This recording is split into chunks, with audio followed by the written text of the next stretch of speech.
Good morning friends, welcome back to my channel. तो हम कर रहे थे डीएवी क्लास 5th का maths unit 2 operations on large numbers. उसके वर्कशीट 3 का क्वेश्चन 2 पे हम थे, find the quotient and remainder. और क्वेश्चन 2 का हमने ABC पार्ट कर लिया था, अब हम D पार्ट करते हैं। तो क्वेश्चन डी में है 57,389 डिवाइड बाय 378 मीन्स कि इस नंबर को 378 से डिवाइड देना है। तो पहले 378 यहाँ डिवाइज़र, अंदर डिविडेंड, ठीक है। जो यहाँ पे हमारा आंसर आता है इसको क्वोशंट बोलते हैं, और जो फाइनली यहाँ पे लेफ्ट बच जाता है इसको रिमाइंडर बोलते हैं। ये मैंने आपको पहले बताया था, ये वाला जिससे डिवाइड देते हैं उसको डिवाइज़र, अंदर वाले पार्ट को जिसको डिवाइड देना है उसको डिविडेंड, जो आंसर आता है वो क्वोशंट, और जो लास्ट में बच जाता है वो रिमाइंडर।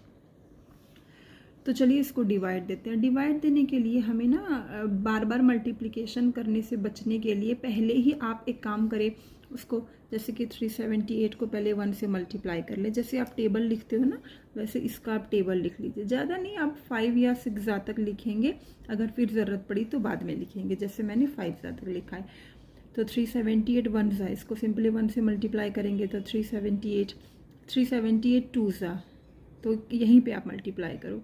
पहले 2 को 8 से करो, 2 8 जा 16, 1 कैरी, फिर 2 7 जा 14 और कैरी वाला 1 15, फिर 1 कैरी और 2 3 जा 6 और 1 7, फिर 378 3 जा। यहीं पे आप मल्टीप्लाई करना, ये ज़्यादा बेटर रहेगी। और इसी मेथड से करना, जैसे पहले इसका यूनिट लेना, इसके यूनिट को यूनिट से करना, फिर 10 से करना और फिर 100 से करना, ठीक है। ऐसे मैंने 5 जा तक लिखा है। देख लेते हैं, अगर और हमें लगेगा कि और लिखना पड़े तो हम और करेंगे, ठीक है। तो पहले आप देखो, पहले यहाँ पे 3 डिजिट है ना, तो एटलीस्ट 3 डिजिट हमें तो लेना ही पड़ेगा। 573 हम ले लेते हैं।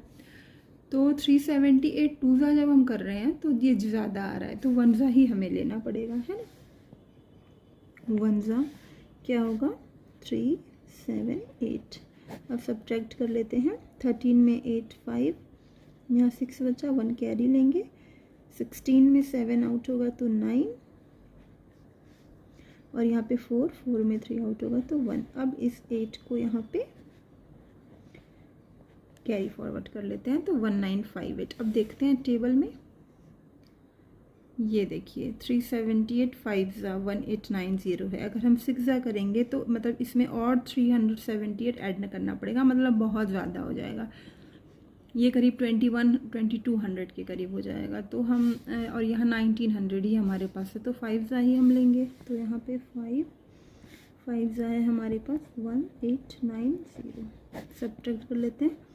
8 - 0 8, 15, 5 में 9 नहीं आउट होगा तो 15 बनाएंगे। 15 में 9 आउट हुआ 6, और यहाँ पे 8 में 8 0, यहाँ पे 0, ठीक है। अब इस 9 को यहाँ उतार लेंगे। 689। वापस फिर 378 से देखते हैं कितनी बार में जाता है 689। ये देखो 2 बार में भी ज़्यादा हो रहा है। 689 से ज़्यादा है ना 756, तो 1 बार में ही देंगे। 378 151 378। अगेन फिर से सब्ट्रैक्शन करेंगे। 9 में 8 आउट हुआ 1, 8 में 7 आउट हुआ 1, और 6 में 3 आउट हुआ 3। तो अब यहाँ क्लोज कर देंगे, क्योंकि अब 378 से ये नंबर 311 छोटा आ गया, तो अब डिवाइड देंगे नहीं, और यहाँ पे भी कुछ बचा नहीं कैरी फॉरवर्ड, मतलब ये हमारा रिमाइंडर हो गया। तो चलो अब देख लेते हैं क्वोशंट हमारे पास क्या आया 151, और रिमाइंडर क्या आया हमारे पास 311। ये हमारा आंसर हो गया। आई होप आपको समझ आया होगा। चलिए अब क्वेश्चन ई पे चलते हैं। क्वेश्चन ई है हमारे पास 9,864 डिवाइड बाय 95। तो 95 यहाँ पे बाहर, और ये यहाँ पे डिविडेंड के पास है ना, डिविडेंड की जगह पे। अगेन अब जिस नंबर से डिवाइड देना है पहले इसका टेबल लिख लेते हैं। 95 1 ज़ा 95, 95 2 ज़ा, यहीं पे 2 5 ज़ा 10, 1 कैरी, 2 9 ज़ा 18, 190, 95 3 ज़ा 3 5 ज़ा 15, 1 कैरी, और 3 9 ज़ा 27, और कैरी वाला 128। अगर इस मेथड से करोगे ना तो आप किसी का भी टेबल लिख सकते हो, आपके लिए बहुत ईजी हो जाएगा लिखना। अब 95 4 ज़ा, तो 4 5 ज़ा 20, 0 2 कैरी, और 4 9 ज़ा 36 और 2 38। ऐसे करके हमने इसका टेबल लिख लिया, पूरा ही लिख लिया है 950, ठीक है, 95 10 से। तो अब चलो, अब देखो 95 यहाँ पे 2 डिजिट है, तो पहले हम 2 डिजिट ही लेंगे 90, पर हम देख रहे हैं कि 2 डिजिट ये जो है ये हमारा 95 से कम है ना। तो कम है तो कैसे, क्योंकि 1 भी लेने के लिए तो सेम वही नंबर होना चाहिए ना। अगर 95 भी यहाँ होता तो हम 1 ले लेते, पर ये तो कम है 95 से, तो अब हमें 2 डिजिट नहीं, हमें ये 3 डिजिट लेना पड़ेगा। 3 डिजिट मिलके क्या बन रहा है 900। तो देखते हैं टेबल पे 900 कहाँ आ रहा है। एग्जैक्ट भी आ सकता है या उसके करीब आ सकता है। ये देखो 95 10 जा 950 होता है, पर हम ज़्यादा हो गया ना, तो 95 9 जा लेंगे 855। तो यहाँ लिखेंगे 9 और आया क्या हमारा 855, माइनस कर देंगे। 0 में 5 आउट नहीं होगा, 1 कैरी लेंगे। 10 में 5 आउट होगा 5। अब यहाँ पे 9 बचा। कैसे 9 बचा, पहले यहाँ पे 0 था तो पहले इससे हमने कैरी लिया, ठीक है, तो ये 10 बचा। फिर इसने इसको दिया तो यहाँ 9 बचा। 9 में 5 आउट हुआ 4 और यहाँ पे 8 में आउट हुआ 0, कुछ भी नहीं। अब चलो, अब इस 8 को यहाँ नीचे कैरी फॉरवर्ड करो। 458। अब देखो 95 के टेबल में 458, ये देखो 5 जा है 475, तो ज़्यादा है ना, तो 4 जा लेंगे। 4 जा क्या है 380। Subtract 8 minus 0 8। 15, 5 में 8 नहीं जाएगा, कैरी लेंगे। 15 में 8 आउट होगा तो 7, और यहाँ पे 3 माइनस 3 0। अब इस 6 को यहाँ 786। अब देखो 700, ये 95 8 जा 760, क्योंकि 9 जा 855 ज़्यादा हो रहा है इससे, है ना, तो 8 जा ले लेते हैं। 8 जा 760। अब सब्ट्रैक्ट करेंगे। 6 माइनस 0 6, 8 माइनस 6 2। अब ये 4 को 4 264। अब देखो 95 2 जा 190 और 95 3 जा 285। 3 जा ज़्यादा आ रहा है ना, तो 2 जा लेंगे 190। 2 यहाँ पे लिख दिया और यहाँ पे 190। अब सब्ट्रैक्ट करेंगे अगेन। 4 माइनस 0 4। यहाँ पे 6 में 9 आउट नहीं होगा, 1 कैरी लेंगे। 16 में 9 आउट हुआ 7, यहाँ पे 1 में आउट हुआ 0।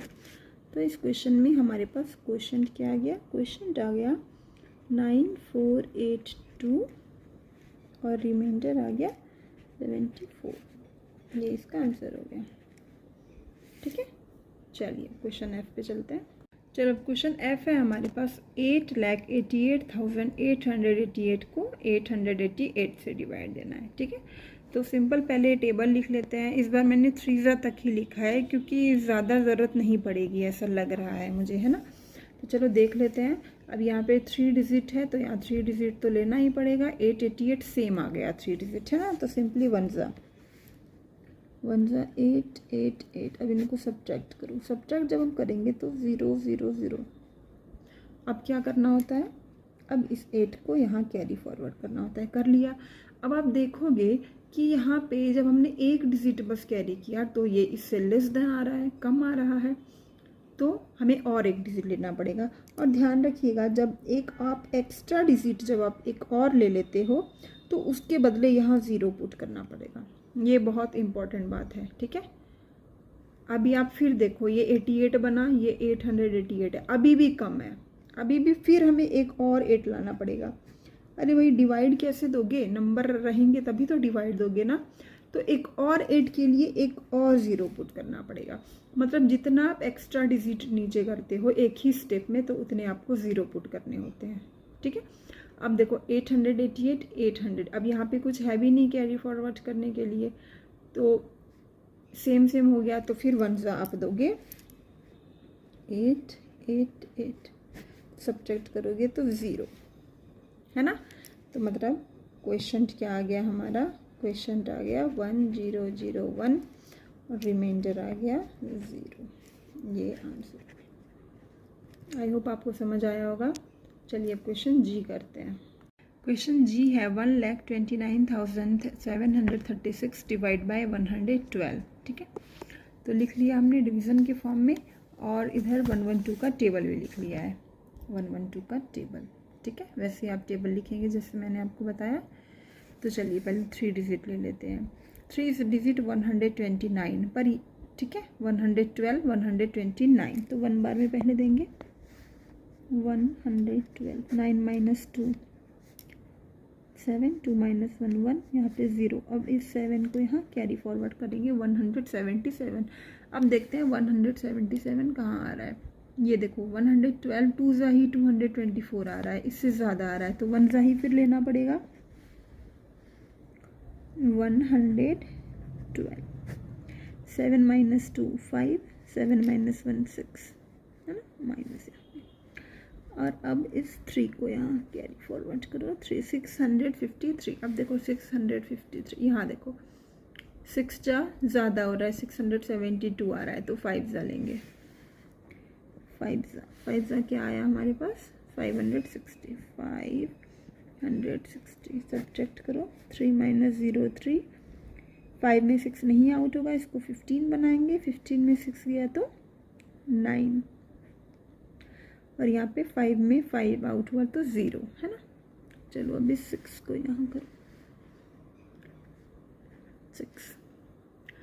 अब देखो 9 36, ये देखो मैंने 8 ज़ा तक लिखा है, मुझे 9 ज़ा भी लिखना पड़ेगा। 9 2 ज़ा 18, 1 कैरी, 9 1 ज़ा 9 और 1 10, 1 कैरी, 9 1 ज़ा 9 और 1 10, 1008।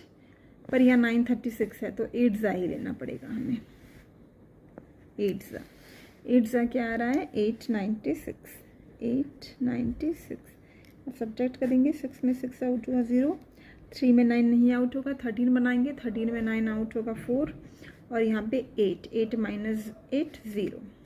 अब देखो कोई नंबर है भी नहीं कैरी फॉरवर्ड करने के लिए, तो बस हमारा आ गया क्वेश्चन, आ गया हमारा 1158। ये रहा क्वेश्चन, और रिमाइंडर आ गया हमारा 40। ये हो गया आंसर। आई होप आपको समझ आया होगा। चलिए क्वेश्चन जी पे चलते हैं। जी कर लिया हमने, क्वेश्चन एच पे चलते हैं।